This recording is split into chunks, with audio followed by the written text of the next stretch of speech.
Alright, for today's video is ipakita ko sa inyo ang hitsura ng Lanang, Davao City. So, ang Lanang ay hindi siya barangay. Ito ay tinatawag na Lanang North District or Lanang North Davao District, Business District. So, maraming mga business districts ho itong makikita, no? Bali, ang pinakasimula, for example, Dositani. Bali, ang Lanang Business District ay ano siya, consist of I think 3 barangay kung hindi nagkakamali. Barangay Buhangin dito sa may portion, no, ng Damusa. Ito Damusa, no. So itong portion na to dito ay Barangay Buhangin. If I'm not mistaken, by comment nga dyan sa pamilyar itong lugar na to dito. And so SM Lanang Premier, Lanang sa may Belisario Heights subdivision dyan sa unahan ng konti. Tapos Carmelite Road, tama ba? Carmelite. Tapos ayun, parang portion pa to ng Buhangin kung hindi ako nagkakamali. Tapos ang isa namang barangay kung saan naaapakan ng Lanang North Business District ay Barangay Vicente Hizon. Sa pwede, no? Barangay Pampanga. Tapos Vicente Hizon, yun yung may sa may Dositani kung di nagkakamali. Tapos bandang ano naman, Vicente Hizon barangay, pwede, no? Tapos Barrio Pampanga. So 3 or 4 barangay sa ganyan, no? So maaring 4 na barangay na nakaapak or situated itong ating Lanang Business District. So yan lang, bali nabanggit ko lang kasi itong Lanang Business District nga siya, hindi man siya kasing tayog ng mga high-rise buildings dito compare sa BGC ng Taguig. Pero siguro naman kahit paano, no, may laban, no, ang kanyang GDP dito sa area kasi meron tayong mga hotels, shopping malls, marami mga IT parks, business districts, mga mixed-use development sa lugar. For example, yan na nga yung Ashuela Cove sa unahan, no? Diyan. Ashuela Cove, tapos meron din tayong Davao Park District, SM Lanang Premier, SM DCI, yung mga Lane Residences, mga ganyan na sa may. Basta may iisda ko daw loop. So ito yung hitsura ng lugar ng Lanang District. Kaya namin siya tinawag na Lanang District. Ang Lanang District is di ko alam din kung ilang hektarya pero malawak to. I-estimate na lang natin baka nasa mga 200 hectares pwede, no? Pwede 200 hectares ang kanyang lawak or higit pa doon or maaaring 300 hectares. So ibig sabihin halos magkasing katumbas siya ng lawak ni BGC.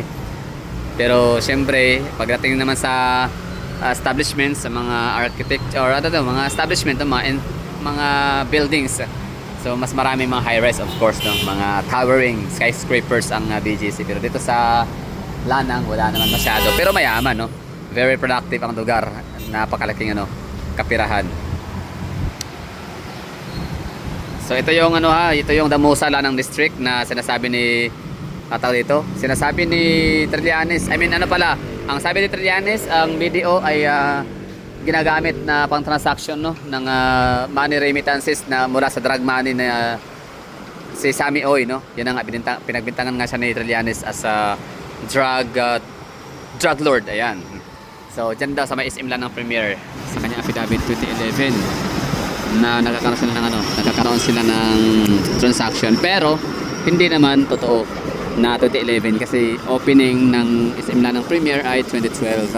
Sabi naman ni Dr. Francis, no, kanyang binakapan niya ang kasinungalingan.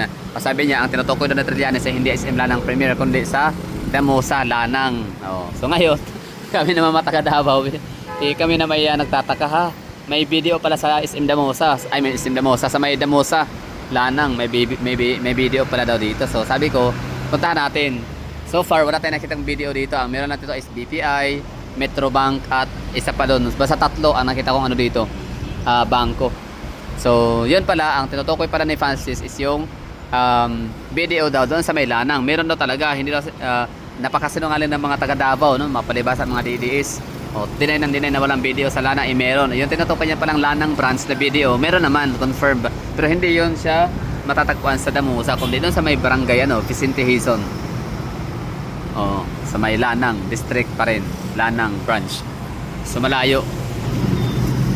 So yun lang, sinare ko lang dito. Ito yung hitsura ng syudad namin dito sa maliit lang to po sure, ha, sa Davao. Siyempre Davao City nga, di ba, pinakamalawak, pinakamalaking syudad sa Pilipinas in terms of land area. So ito nakita ho nyo dito na strips of shopping malls, IT parks and business parks, hotels and casino, mga restaurants.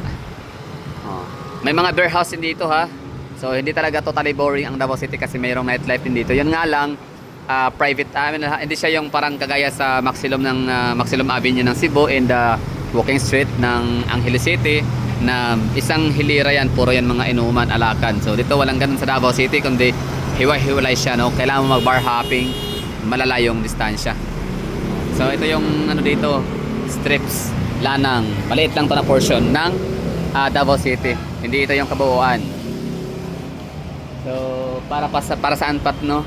Binansagan or para saan pa sa the largest city kung ito na yung magiging portion ng Davao. So sa may bandang Saasa hanggang sa may barangay Ilang, Panakan, Tibong, Kubudawan, Lasang, marami pang mga ano doon, mga establishments, no. So mataas, pahaba, pataas strips, parang peninsula type yung ano namin dito, yung aming urbanization. Tapos ang Davao City, napaka-balanse ng Davao kasi meron kaming mountain areas and meron kaming flatlands, meron kaming urbanization, and meron din kaming rural areas and urban areas, mga ganyan, no? So meron kaming bundok, mga tanim. Kaya nga pag naghiwalay ang Davao City, nagsiseparate kami, magkakaroon kami ng kasarinlan mula sa Pilipinas, ay kaya namin mag-survive and mag-progress and mag-prosper kasi nga dito sa Ricardo's po kami, meron kami mga business parks, mga financial hubs sa Davao City, napakadami. And meron din kaming mga power plant, mga industrial plants, meron kami, no, planta, mga ganyan, may mga paggawa ng kahoy, vital, bakal, o ano pa mga paggawa dito sa Davao City. And the most important of all elements ay ang agricultural products. So meron kami ditong mga sagingan, nyugan, palayan, so hindi kami magugutom. Oo, so ano mo yung malaking sahod sa isang lugar. Puro naman gusali, wala namang mapagtamunan ng mga pagkain. So ang yung mga pagkain ay nakasalalay sa import, di ba? So kung wala importation, walang pagkain. Pag walang pagkain, pag wala importation, so mataas ang demand, konti yung supply. So useless din yung malaking pera kasi doon din mapupunta yan sa pagkain na napakamahal. Kasi nga puro kayo mga financial hubs, puro mga skyscrapers, buildings, mga ganyan, high-rise towering buildings, pero wala naman kayong talaga, no, enough source. Wala talagang hindi siya enough kundi wala kayong locally produced na mga foods, no, mga pagkain, mga agri-products. So ang magiging dyan, resulta still dependent pa rin kayo sa ibang mga rehiyon sa supply. So what if kung magiging federalism state or federal states ng Pilipinas, no? So kanya-kanyang yan. So mas mahal mag-import lalo. Siyempre Davao City, bakit pa kami mag-i-import? 2 million katao na ang meron sa Davao City.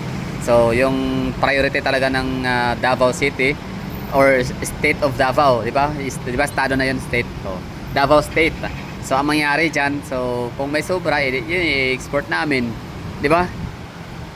Pero pag kulang or sapat lang, ay wag na kami mag-export. Kasi kami na mga taga Davao City ang magkukonsuma ng mga durian namin, mga saging. Pero syempre, sobra-sobra yan, no? Hindi naman lahat ng mga taga Davao ay kumakain. Siguro nasa mga 97% Davaoenos ang kumakain ng durian. So 3% yun yung i-distribute natin all over the Philippines, no? I-export. Anyway, yun lang, wala lang. Pinakita ko yung hitsura ng Davao City, lanang premier. Yun yung tinutukoy ko na Davao Park District. That's a mega world. 11 hectares lang daw yan. So maliit lang siya, no? Pinakamaliit na park, mega world sa buong Pilipinas. Ano pa? SM Lanang. Okay, ingat and bye bye.